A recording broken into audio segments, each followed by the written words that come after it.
మాజీ మంత్రి అంబటి రాంబాబుకు మరో కేసులో కోర్టు రిమాండ్ విధించింది. మెడికల్ కాలేజీల పీపీపీ విధానంపై ఆందోళన సందర్భంగా పోలీసుల విధులకు ఆటంకం కలిగించిన కేసులో ఈ నెల 22 వరకు స్పెషల్ జ్యుడిషియల్ కోర్టు రిమాండ్ విధించింది. గుంటూరు కోర్టుకు అంబటి రాంబాబును తీసుకువచ్చిన నేపథ్యంలో అక్కడ వైసీపీ కార్యకర్తలు పెద్ద ఎత్తున నినాదాలు చేశారు.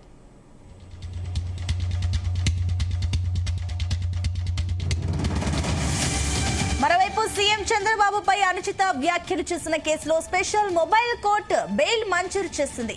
మొబైల్ కోర్టు డిస్మిస్ చేసింది. జనవరి 31న అంబటిని పోలీసులు అరెస్టు చేశారు. మెడికల్ కాలేజీల ప్రైవేటీకరణ ర్యాలీ కేసులో కూడా బెయిల్ వస్తే అంబటి రాంబాబు విడుదలయ్యే అవకాశాలు ఉన్నాయి.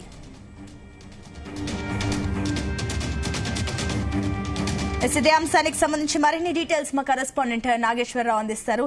నాగేశ్వరరావు, సునీత, ఆంధ్రప్రదేశ్ రాష్ట్రంలో మనం ఏదైతే ఎన్డీఏ కూటమి అధికారంలోకి వచ్చిన ఆ తరుణంలో చూసుకుంటే ఆ నేపథ్యంలో ఈ అరెస్ట్ అయిన వైఎస్ఆర్సీపీ నేతలు, మంత్రులు గాని, మాజీ మంత్రులు గాని, మాజీ ఎంపీలు గాని, వైఎస్ఆర్సీపీలో ముఖ్య నేతలు గాని ఒక అరెస్టు అవ్వటం ఆలస్యం, మరలా ఇంకొక అరెస్టు పై పీటీ వారెంట్ తీసుకోవటం, దానికి సంబంధించి మరలా వాళ్ళు అరెస్ట్ అవ్వటం, ఇలా జైల్లోనే గడిపేందుకు కూడా ఆ సుదీర్ఘ ప్రణాళికలు రూపొందించే విధంగా అంబటి రాంబాబు కూడా కనపడుతున్నట్లు మనకు అర్థమవుతోంది. ఇప్పటికే రాజమహేంద్రవరంలోని రాష్ట్ర జిల్లా జిల్లా కేంద్ర కార్యాలయానికి సంబంధించి రాంబాబు 15 రోజులు, మాజీ మంత్రి అంబటి రాంబాబు వైఎస్ఆర్సీపీ నేత 14 రోజులు రిమాండ్ విధించారు. 14 రోజులు ఆయన రాజమహేంద్రవరం జైలులో ఉంటున్న సందర్భం ఉంది. అయితే ఈ నేపథ్యంలోనే ఆయన మీద పీటీ వారెంట్ వేశారు. గతంలో ఆయన మీద కేసు నమోదైంది.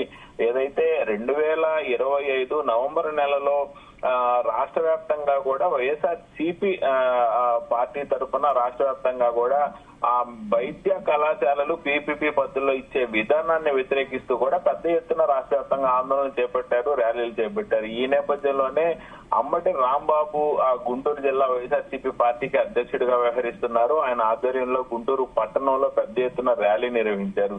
ఈ ర్యాలీ నిర్వహించిన తరుణంలో పట్టాభిపురం పోలీసులు, కలెక్టర్ కార్యాలయం వద్ద నగరంపాలెం పోలీసులు, పట్టాపురం పోలీసులు పెద్ద ఎత్తున కూడా బారిగేట్లు నిర్వహించి ర్యాలీలకు అనుమతి లేదు, పోలీసు 30 యాక్ట్ అమలులో ఉంది, 30 యాక్ట్ అమలులో ఉన్నప్పుడు ర్యాలీలకు అనుమతి లేదంటూ కూడా వారిని అడ్డుకున్నారు. అడ్డుకున్న నేపథ్యంలోనే అంబటి రాంబాబు భారీ గేట్లను ధ్వంసం చేసి అడుగులు వేసుకుంటూ కూడా వెళ్తున్న క్రమంలో పోలీసులు ఆయన అడ్డుకున్నారు. అడ్డుకున్న పోలీసుల మీద ఆయన పెద్ద ఎత్తున కేకలు పెట్టి అరిశారు.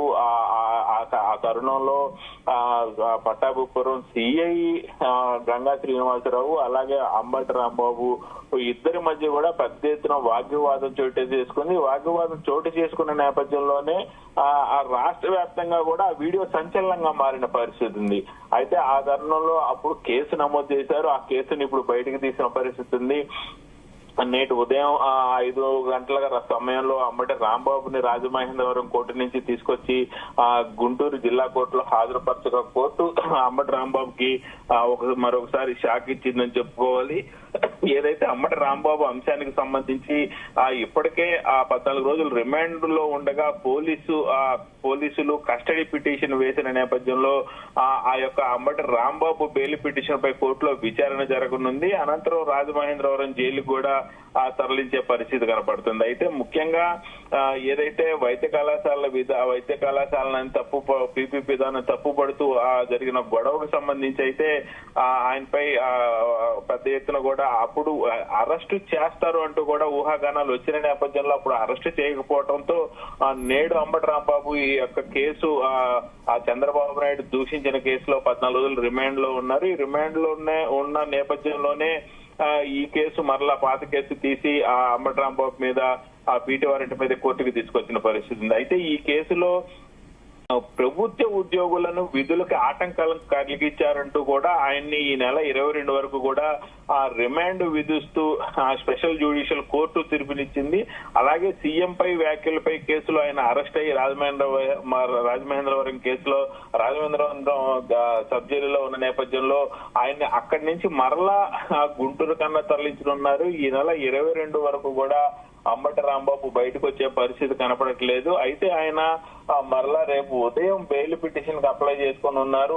ఆ బెయిల్ పిటిషన్ అప్లై చేసుకున్న నేపథ్యంలో ఆ బెయిల్ పై ఆయన భవితవ్యం అయితే తేలనుంది. ఏదేమైనా మరొకసారి రాష్ట్ర వ్యాప్తంగా వైఎస్ఆర్సీపీ నాయకులకి ఒక చుక్కెదురని చెప్పుకోవచ్చు. వైఎస్ఆర్సీపీ పార్టీ అధినేత జగన్మోహన్ రెడ్డికి షాకింగ్ పరిణామం చెప్పుకోవచ్చు. అంబటి రాంబాబు ఇప్పటిదాకా వైఎస్ఆర్సీపీ పార్టీ అధికారంలోకి వచ్చిన తర్వాత అరెస్ట్ అయ్యే వారి పేర్లలో అంబటి రాంబాబు పేరు ఉన్నప్పటికీ దాదాపు 2 సంవత్సరాలు దాటిన అంబటి రాంబాబు అరెస్ట్ కాకపోవడం పట్ల అందరూ ఆశ్చర్యపడుతున్న పరిస్థితి ఉంది. అయితే నేడు రెండో కేసు మీద ఆయన్ని జిల్లా కోర్టుకు తీసుకొచ్చి స్పెషల్ కోర్టులో విచారణ చేసిన సందర్భంలో 22 రోజుల పాటు ఆయనకి రిమాండ్ విధించడంతో అంబటి రాంబాబు ఇప్పుడల్లా బయటికి తీసుకొచ్చే అవకాశాలు అయితే సన్నగిలినట్లు తెలుస్తా ఉంది.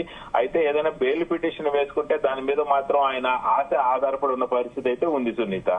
Right, thank you Nageswararao.